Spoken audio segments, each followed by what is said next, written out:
My dear students and parents, this is Daniel and welcome back to our channel. Tamil Nadu medical கவுன்சிலிங்ல மிகவும் மகிழ்ச்சியான ஒரு விஷயம் என்னன்னா, கட் ஆஃப் மார்க் இன்னும் கொஞ்சம் குறைவதற்கான வாய்ப்புகள் அப்படிங்கிறது இருக்கு. எப்படி சார் அப்படின்னு சொல்லி கேட்டீங்கன்னா, அரசு மருத்துவக் கல்லூரிகள்ல கிட்டத்தட்ட ஒரு 163, 67 இடங்கள் அப்படிங்கிறது புதிதாக சேர்க்கப்படுவதற்கான வாய்ப்புகள் அப்படிங்கிறது இருக்கு. இது எங்க இருந்து வரப்போகுது, எப்படி நடக்கும், என்ன சாத்தியக்கூறுகள் இருக்கு, கேட்டகரி வைஸ் இது எப்படி ஸ்ப்ளிட் ஆகும் அப்படிங்கிறது எல்லாத்தையும் தெளிவா இந்த வீடியோவில் எக்ஸ்பிளைன் பண்றேன். இந்த வீடியோவை ஸ்கிப் பண்ணாம ஃபுல்லா பாருங்க. அட் த சேம் டைம் இது வரைக்கும் நீங்க நம்ம சேனலை சப்ஸ்கிரைப் பண்ணாம இருந்தீங்க அப்படின்னா மறக்காம சேனலையும் சப்ஸ்கிரைப் பண்ணி வச்சுக்கோங்க. அரசு மருத்துவக் கல்லூரிகள்ல 167 இடங்கள் எப்படி வருது, எங்க இருந்து வருது அப்படிங்கிறது தான் இப்ப நான் உங்களுக்கு ஸ்கிரீன்ல காமிக்க போறேன். நமக்கு எல்லாத்துக்கும் தெரியும், தமிழ்நாடு மெடிக்கல் கவுன்சிலிங்ல பிடபிள்யூடி கேட்டகரி அப்படிங்கிற ஒரு முக்கியமான கேட்டகரி அப்படிங்கிறது இருக்கு, பர்சன் வித் டிசேபிலிட்டி. இந்த பர்சன் வித் டிசேபிலிட்டிக்கு ஒவ்வொரு ஆண்டும் நமக்கு வந்து அரசு மருத்துவக் கல்லூரிகள்ல ஸ்பெஷல் ரிசர்வேஷன்ல கவுன்சிலிங்க்கு சீட் அப்படிங்கிறது கொடுப்பாங்க. இப்போ இந்த கவுன்சிலிங்ல ஸ்பெஷல் ரிசர்வேஷன்ல ஃபில் ஆகாத சீட்ஸ் எல்லாம் ஜெனரல் கவுன்சிலிங்க்கு கொண்டு வந்துருவாங்க. 92.5 ரிசர்வேஷனுக்கு என்ன பண்ணிடுவாங்கன்னா ஆட் பண்ணிடுவாங்க. ஏன்னா 7.5 ரிசர்வேஷனும் அட் த சேம் டைம் அந்த டைம்லேயே முடிஞ்சிடும். Special reservation, ex serviceman, sports quota, PWD category, 7.5 reservation இதெல்லாம் ஆஃப்லைன்ல ஃபர்ஸ்ட் ரவுண்ட் நடக்கும் இல்லைங்களா. செகண்ட் ரவுண்ட் மட்டும் தான் ஆன்லைன்ல நடக்க போகுது. இப்போ இந்த ஃபர்ஸ்ட் ரவுண்ட் ஆஃப்லைன்ல நடக்கிறதுனால 7.5 ரிசர்வேஷன்ல இந்த சீட்டை ஆட் பண்ண மாட்டாங்க. ஃபர்ஸ்ட் ரவுண்டுக்கு நமக்கு 92.5 ரிசர்வேஷனுக்கு தான் ஆட் ஆகும். ஸோ எப்படி ஆட் ஆகுது அப்படிங்கிறது தான் நான் உங்களுக்கு ஒன் பை ஒன் நான் உங்களுக்கு காமிக்க போறேன். ஸோ ஃபர்ஸ்ட் திங் நம்ம இப்போ நீங்க ஸ்கிரீன்ல பாக்குறது என்னன்னா, பிடபிள்யூடி கேட்டகரிக்குரிய எலிஜிபிள் லிஸ்ட். இது வந்து ரேங்க் லிஸ்ட் கிடையாது, ஃபைனல் ரேங்க் லிஸ்ட் கிடையாது, எலிஜிபிள் லிஸ்ட். இந்த ஸ்கிரீன்ல பாருங்க, நமக்கு இது 2025-26 ஆண்டுக்குரிய எலிஜிபிள் லிஸ்ட் அப்படிங்கறது ரிலீஸ் பண்ணிருக்காங்க. பிடபிள்யூடி கேட்டகரிக்குரிய எலிஜிபிள் லிஸ்ட். இதுல ஒட்டுமொத்தமா எத்தனை மாணவர்கள் இருக்கிறாங்கன்னு சொல்லி கேட்டீங்கன்னா 56 மாணவர்கள் இருக்கிறாங்க. ஓகேங்களா, 56 மாணவர்கள் தான் இருக்கிறாங்க. இதை புரிஞ்சுக்கிறதுக்காக சொன்னா, பார்ட்டிசிபேட் பண்ற இந்த எலிஜிபிள் கேண்டிடேட்ஸ் எல்லாத்துக்குமே சீட்டு கிடைச்சிரும். இந்த 56 மாணவர்களுக்கு பிடபிள்யூடி கேட்டகரியில அரசு மருத்துவக் கல்லூரிகளிலேயே இடங்கள் கிடைப்பதற்கான வாய்ப்புகள் அப்படிங்கிறது இருக்கு. ஆனா இந்த மாணவர்களுக்கு வந்து இது தவிர, ஆனா பிடபிள்யூடிக்கு டோட்டலா எவ்வளவு சீட் இருக்கு அப்படிங்கிறது நமக்கு தெரியணும் இல்லையா.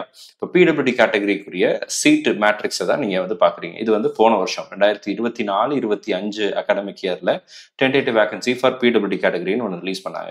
எம்எம்சியில் 11 சீட்டு, ஸ்டான்லியில் 11 சீட்டு, கீழ்பாக்கில் 7 சீட்டு, மதுரையில் 11 சீட்டுன்னு சொல்லி ஒவ்வொரு அரசு மருத்துவ கல்லூரிகளையுமே பிடபிள்யூடி கேட்டகரிக்கு சீட்ஸ் அப்படிங்கிறது இருக்கும். ஸோ இந்த சீட்ஸ்ல டோட்டலா பாத்தீங்கன்னா 223 சீட்ஸ் அப்படிங்கிறது, டோட்டல் சீட்ஸ் இன் பிடபிள்யூடி கேட்டகரி அப்படிங்கிறது 223 சீட்ஸ். சரிங்களா, 223 சீட் அப்படிங்கிறது இந்த பிடபிள்யூடி கேட்டகரிக்கு இருக்கக்கூடிய டோட்டல் நம்பர் ஆஃப் சீட்ஸா இருக்கு. அப்போ இந்த 223 சீட்ல 56 சீட்டு போயிடுச்சு அப்படின்னா 56 பேருக்கு சீட்டு கிடைச்சிடும் இல்லைங்களா. ஏன்னா 56 பேர் தான் எலிஜிபிள் லிஸ்ட்லயே வந்திருக்காங்க. ஆனா total vacant seat for PWD அப்படிங்கிறது 223 சீட்டு. அப்போ கிட்டத்தட்ட 167 இடங்கள் காலியாக இருக்கும் பிடபிள்யூடி கேட்டகரியில. இந்த சீட்டை என்ன பண்ணுவாங்க அப்படின்னா ஜெனரல் கவுன்சிலிங்க்கு கொண்டு வந்துருவாங்க. ஸோ 92.5 ரிசர்வேஷன் கவுன்சிலிங்க்கு இந்த சீட்ஸ் அப்படிங்கிறது அடிஷ்னலா வரும். சரிங்களா, அப்போ இந்த சீட் அடிஷ்னலா வரும்போது open category, BC, BCM, MBC, SC, SCA, ST எல்லா கேட்டகரிக்குமே இதை பிரிச்சு கொடுப்பாங்க. Seat matrix, revised tentative seat matrix அப்படிங்கிற ஒரு விஷயத்த கொடுப்பாங்க. ஸோ அப்போ வந்து நமக்கு கேட்டகரி வைஸ் இது பெரிய மாற்றத்தை ஏற்படுத்தாது. மாற்றங்கள் கட் ஆஃப் மார்க்ல பெரிய இம்பாக்ட் இது ஏற்படுத்துமா அப்படின்னு கேட்டால் ஸ்லைட் வேரியேஷனை கொண்டு வரும். சரிங்களா, கட் ஆஃப் நம்ம ரேங்க் வைஸ் வேரியேஷனை கொண்டு வரும். நம்ம க்ளோசிங் ரேங்க் அப்படின்னு சொல்லி எக்ஸ்பெக்டட் க்ளோசிங் ரேங்க்னு சொல்லி ஒன்று போட்டிருப்போம் இல்லையா, அந்த க்ளோசிங் ரேங்க்ல வேரியேஷன் வரும். அந்த ரேங்க் மார்க்ல மாற்றத்தை கொண்டு வருமானா பெரிய லெவல்ல கொண்டு வராது. இப்போ உதாரணத்துக்கு 167 சீட்டு அப்படின்னு சொன்னா இல்லைங்களா, 167 சீட்டுல நமக்கு வந்து 26.5 167 சீட்ஸ் இன்டூ நீங்க 26.5 அப்படின்னு சொல்லி போட்டீங்க அப்படின்னா நமக்கு வந்து டோட்டல் நம்பர் ஆஃப் சீட்டுன்னு பாத்தீங்க அப்படின்னா கிட்டத்தட்ட ஒரு 40 சீட்டு கிட்ட வரும். சரிங்களா, ஒரு 40 சீட்டு கிட்ட வர்றதுக்கு வாய்ப்பு இருக்கு. அப்போ இந்த 40 சீட்டு அல்லது 30 சீட்டு பிசி கேட்டகரிக்கு வந்துச்சு அப்படின்னா ஒரே மார்க்ல, இப்ப நீட் ஸ்கோர், இப்போ உதாரணத்துக்கு 502 மார்க் அல்லது 510 மார்க் அப்படின்னு எடுத்துக்கிட்டா அந்த 510 மார்க்லயே ஒரு 10 கேண்டிடேட்டோ 20 கேண்டிடேட்டோ இருப்பாங்க. அப்ப இந்த 40 சீட் பிசில ஆட் ஆகுறதுனால மார்க்ல அது பெரிய மாற்றத்தை கொண்டு வராது, ஆனா ரேங்க்ல வேரியேஷனை கொண்டு வரும். இப்ப நான் பார்டர் ரேங்க்ல இருக்கிறேன் சார், அப்போ எப்பவுமே மெடிக்கல் கவுன்சிலிங்கை பொறுத்த வரைக்கும் மார்க்கை விட ரேங்க் தான் ரொம்ப முக்கியம். Rank plays a vital role. சரிங்களா, இப்போ தமிழ்நாடு ரேங்க் தான் நீங்க பார்க்கணும். நிறைய பேர் ஆல் இண்டியா ரேங்க், போன வருஷம் ஆல் இண்டியா ரேங்கையும் இந்த வருஷம் ஆல் இண்டியா ரேங்கையும் கம்பேர் பண்ணி கன்ஃபியூஸ் ஆயிட்டு இருக்கிறீங்க. முதல்ல இருந்தே மிஸ்பா அகாடமியில் அதான் சொல்லிட்டு இருக்கிறோம், ஆல் இண்டியா ரேங்கை வச்சு கம்பேர் பண்ண வேண்டிய அவசியம் கிடையாது, தமிழ்நாடு ரேங்கை வச்சு தான் பார்க்கணும் அப்படின்னு சொல்லிட்டே இருந்தோம். பட் நிறைய பேருக்கு அந்த கன்ஃபியூஷன் அப்படிங்கிறது இருந்துச்சு.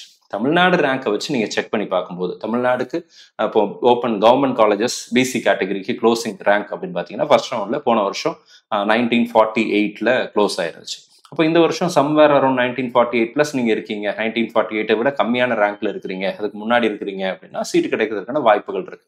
இப்போ இந்த சீட் அடிஷ்னலா வர்றதுனால 1948 அப்படிங்கிறது மேபி 1955ஆவோ அல்லது 60ஆகவோ மாறலாம். இந்த ரேங்க்ல ஸ்லைட் வேரியேஷனை கொண்டு வரும். ஸோ அது வந்து டெஃபினெட்லி நமக்கு வந்து கொஞ்சம் யூஸ்ஃபுல்லான ஒரு இதாக இருக்கும். ஸோ இந்த வீடியோ உங்களுக்கு பிரயோஜனமாக இருக்கும்னு நினைக்கிறேன். இது எல்லா கேட்டகரிக்கும் வரும், சரிங்களா? இந்த சீட்டை ரிவைஸ்டு சீட் மேட்ரிக்ஸ் அப்படின்னு சொல்லி ஒன்று கொடுப்பாங்க ஃபர்ஸ்ட் ரவுண்டுக்கு முன்னாடி. அப்போ அந்த டைம்ல வந்து சாய்ஸ் ஃபில்லிங்க்கு முன்னாடி, சாய்ஸ் ஃபில்லிங் பண்ணிட்டே இருப்போம், சீட் அலாட்மெண்ட்டுக்கு முன்னாடியாவது கொடுப்பாங்க.